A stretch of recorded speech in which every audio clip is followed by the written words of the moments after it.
চাপৰত আয়েঝাৰ ক্ষমা কৰিব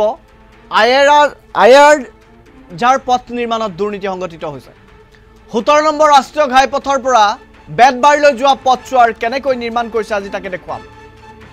নিৰ্মাণৰ এমাহ নহওঁতেই চপৰে খহিছে পথটোৰ নিৰ্মাণৰ দায়িত্ব লাভ কৰিছিল বিলাসীপাৰাৰ ঠিকাদাৰ ইউসুফে নিজ মই বাতালিৰে কাম কৰাৰ অভিযোগ উত্থাপন হৈছে ঠিকাদাৰৰ বিৰুদ্ধে নিম্ন মানদণ্ডৰ কাম কৰাৰ অভিযোগ উঠিছে ইউসুফৰ বিৰুদ্ধে যাৰ বাবে জাঙুৰ খাই উঠিছে স্থানীয় ৰাইজৰ লগতে দল সংগঠন আমি ঠিকাদাৰ ইউসুফক দেখুৱাইছো ইউসুফে চাপৰত কেনেকৈ পথ নিৰ্মাণ কৰিছে চাওক 17 নম্বৰ ৰাষ্ট্ৰীয় ঘাইপথৰ পৰা বেতবাৰীলৈ যোৱা পথছোৱা নিৰ্মাণত চূড়ান্ত দুৰ্নীতি কৰাৰ অভিযোগ আহিছে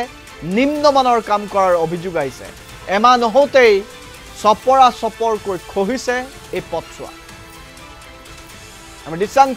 পথটোৰ দৃশ্যাংশ ফুল স্ক্ৰীনৰ জৰিয়তে সম্ভৱ হ'লে দেখুৱাম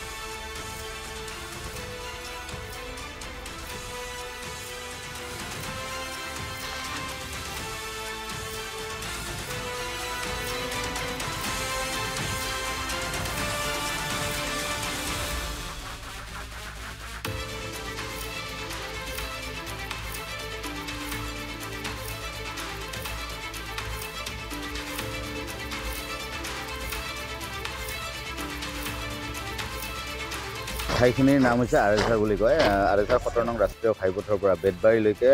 যি এটা পকী ৰাস্তা আছিল সেই ৰাস্তাটো প্ৰথমে বেয়া হৈছিল তাৰপিছত ৰিপেয়াৰিঙৰ বাবে ৰিপেয়াৰিং কৰিছে ৰিপেয়াৰিং কৰাত এনেকুৱা নিম্নমানৰ কাম কৰিছে বৰ্তমান কাম কৰা একমাহে হোৱা নাই একমাহ নহওঁতে এতিয়া বৰ্তমান চপৰে খহি আছে লাহে লাহে পথটো একদম বেয়া হৈ গৈ আছে আৰু এইটো কাম কৰিছে আমি জানামতে এজন ইউসুফ নামৰ ঠিকাদাৰ আছে ইউসুফ নামৰ ঠিকাদাৰে কৰিছে ইউসুফ নামৰ ঠিকাদাৰজনে খালি এইটোৱে নহয় হালেকি এতিয়া পথৰ কাম সি কৰি আছে এইটোতে যদি এনেকুৱা 2 নম্বৰী কাম কৰিছে তেতিয়াহ'লে বাকী পথবিলাক যে কেনেকুৱা হ'ব সেইটো কিন্তু ৰাইজে উমান কৰিব পাব আৰু চৰকাৰে যিহেতু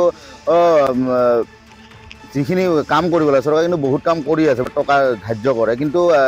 কিছুমান ঠিকাদাৰ আছে ঠিকাদাৰে অকল ধন লোভাৰ কাৰণেহে তেখেতসকলে কাম কৰে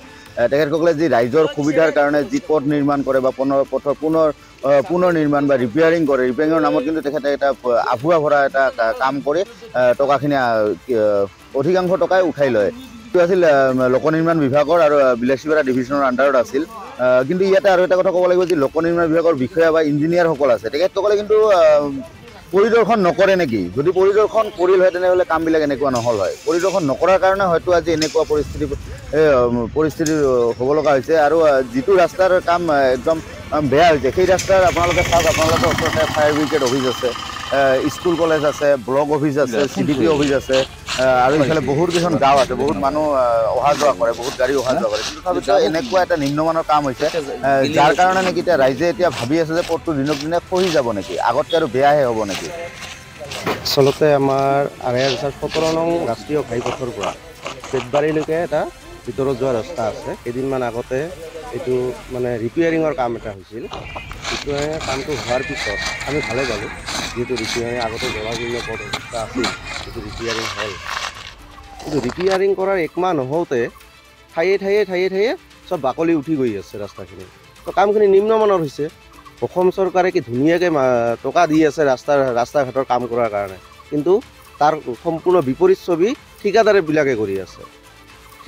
ঠিকাদাৰৰ হেমাহিৰ কাৰণে এই ৰাস্তাবিলাক আজি ভাঙি আকৌ আগৰ দৰে হৈ গৈ আছে গতিকে মই আপোনালোকৰ চেনেলৰ যোগেদি বিভাগীয় কৰ্তৃপক্ষক অনুৰোধ জনাম যে আপোনালোকে আহক ৰাস্তাটো ইনকুৱাৰী কৰক যদি গাফিলতি আপোনালোকৰ চকুতো যদি ধৰা পৰে গাফিলতি তেতিয়াহ'লে ঠিকাদাৰজনক ব্লেক লিষ্টেড কৰিব লাগে ঠিকাদাৰজনৰ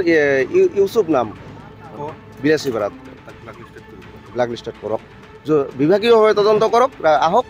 ৰাস্তাৰ কামখিনি চাই যাওক সৰজমিন তদন্ত কৰক আমি চাপৰ আঞ্চলিক ছাত্ৰ সন্থাৰ পৰা এইটোৱে দাবী জনাইছোঁ এই ৰাস্তাটো উচিত